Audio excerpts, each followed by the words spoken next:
अस्सलाम वालेकुम। आप सल्लल्लाहु अलैहि वसल्लम के दौर के अंदर आप सल्लल्लाहु अलैहि वसल्लम ने एक सहाबी को मुंतखब किया जो ज़कात वसूल करता था।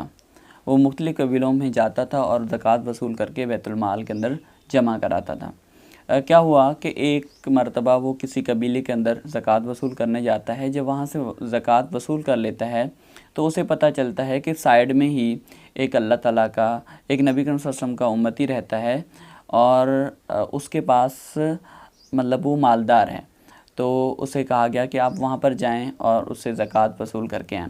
जब वो शख्स जाता है, जब वो सहाबी जाता है उस शख्स के पास और उसे कहता है कि मैं नबी करीम सल्लल्लाहु अलैहि वसल्लम की तरफ से एक नुमाइंदा हूँ जो ज़कात वसूल करता हूँ।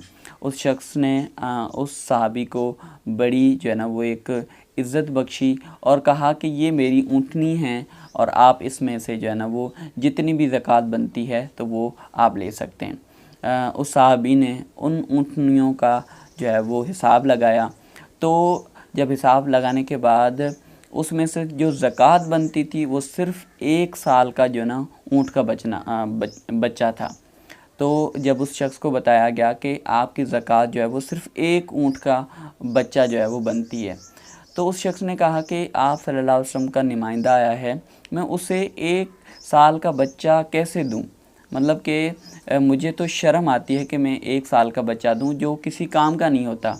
वो गया और एक 3 साल का एक जवान ऊँट जो है वो लेकर आ गया और उससे कहा कि आप ये ले जाएं। तो उस सहाबी ने लेने से इनकार कर दिया। उसने कहा कि ये ऊँट मैं नहीं ले सकता क्योंकि आपकी ज़कात तो कम बनती है, आप मुझे ज़्यादा दे रहे हैं।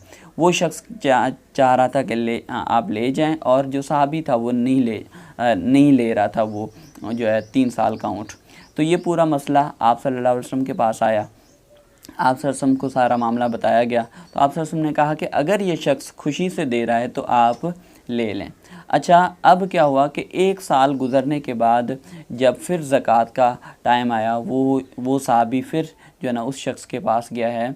तो क्या हुआ कि उस शख्स का माल इतना बढ़ चुका था कि जब सहाबी ने जो है वो अंदाज़ा लगाया, जब हिसाब किया ज़कात का, तो आप यकीन करें कि 3 साल के 30 ऊँट जो है वो उस में से ज़कात निकले। तो आपने देखा कि जो अल्लाह ताला की राह में ज़्यादा देता है तो अल्लाह ताला उसे कई गुना बढ़ा के देता है। तो आपने देखा कि वो पहले जो उस शख्स के पास 3 साल का एक भी ऊँट जो है वो ज़कात का नहीं बन पा रहा था, ज़कात नहीं बन पा रही थी, तो अगले साल वही 3 साल के ऊँट जो है ना 30 जाके बने। अल्लाह ताला ने कितनी बरकत उसके माल के अंदर दे दी।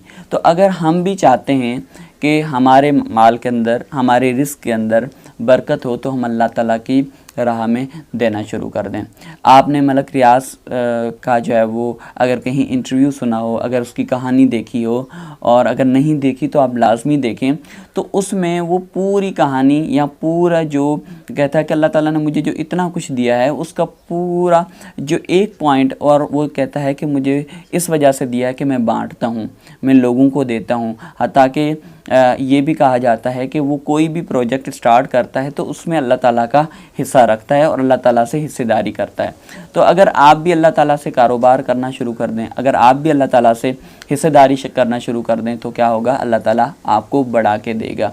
तो इसी तरह बांटने की जो ताकत है, देने की जो ताकत है, वो आपको बड़ा बना देती है, क्योंकि देने वाली ज़ात तो अल्लाह ताला की है, ये अल्लाह ताला की सुन्नत है। अगर हम ये चीज़ अपनाएंगे तो क्या होगा, अल्लाह ताला को ये हमारी आदत बहुत पसंद आएगी। तो फिर वो क्या होगा, वो हमें बेहिसाब दे देगा। तो बांटते रहिए और लोगों के लिए आसानियाँ पैदा करते रहिए। इंशाल्लाह अल्लाह ताला भी आपकी ज़िंदगी में बहुत सारी आसानियाँ पैदा कर देगा।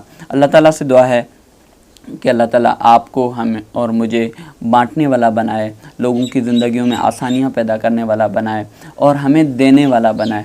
जैसे नबी करीम सल्लल्लाहु अलैहि वसल्लम की एक हदीस है जिसका मफ़हूम है कि ऊपर वाला हाथ हमेशा नीचे वाले हाथ से बेहतर होता है। ऊपर वाला हाथ मतलब देने वाला हाथ। तो अल्लाह ताला हमें देने वाला बनाए। बहुत शुक्रिया। अल्लाह हाफ़िज़।